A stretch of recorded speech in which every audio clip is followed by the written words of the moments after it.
తెలంగాణ భవన్లోనూ రాఖీ వేడుకలు ఘనంగా జరిగాయి. బీఆర్ఎస్ వర్కింగ్ ప్రెసిడెంట్ కేటీఆర్ కు రాఖీలు కట్టారు బీఆర్ఎస్ మహిళా నేతలు. కేటీఆర్ కు స్వీట్లు తినిపించారు. అనంతరం వరుసగా ఒక్కొక్కరు రాఖీలు కట్టారు. తెలంగాణ భవన్లో ఘనంగా రాఖీ వేడుకల్లో కేటీఆర్ పాల్గొన్నారు.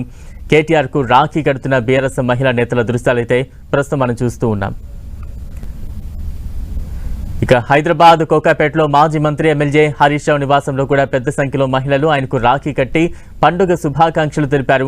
తనపై అభిమానం ప్రేమతో రాఖీలు కట్టిన సోదరిమణులకు హరీష్ రావు ధన్యవాదాలు తెలిపారు. మహిళల శ్రేయస్సు భద్రత కోసం తన వంతు కృషి నిరంతరం కొనసాగిస్తానంటూ కూడా హరీష్ ఈ సందర్భంగా చెప్పారు. ఆ దృశ్యాలు చూస్తూ ఉన్నాం. ఒకవైపు బీఆర్ఎస్ వర్కింగ్ ప్రెసిడెంట్ కేటీఆర్తో మహిళా నేతలందరూ కూడా రాఖీ వేడుకల్లో పాల్గొన్నారు. మరోవైపు హరీష్ రావు నివాసం వద్ద కూడా రాఖీ పండుగ సందడి కనిపిస్తూ ఉంది. మహిళా నేతలు, మహిళలు, ప్రజలు పెద్ద ఎత్తున మాజీ మంత్రి హరీష్ రావుకు రాఖీ పండుగ శుభాకాంక్షలు తెలుపుతూ రాఖీ కడుతున్న దృశ్యాలు మనం చూస్తూ ఉన్నాం.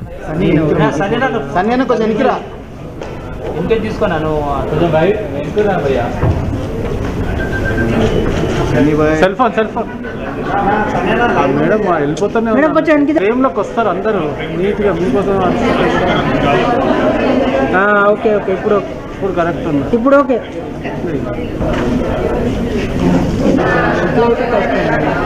ఇక్కడ ఎవరున్నారు? కట్టేస్తారన్నా మనకు.